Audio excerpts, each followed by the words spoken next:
Alright guys, just got done installing the new timing chain.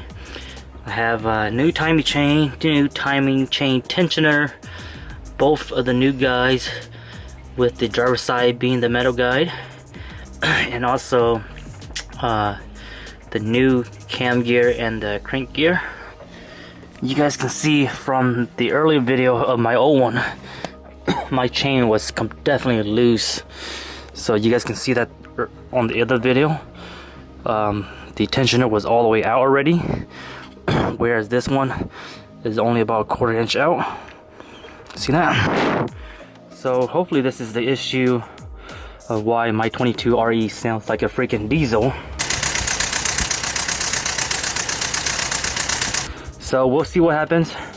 I just have to bolt everything back on, and then we'll get it started up. I do have to wait for more parts, which will be here the next couple of days, waiting for my new oil pump.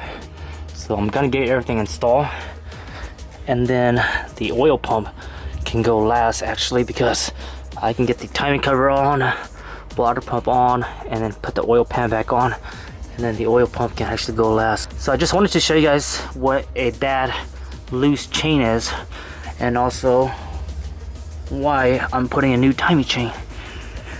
I'll keep you guys posted, and I'll definitely do another video of the first startup. So subscribe if you're new. Peace out.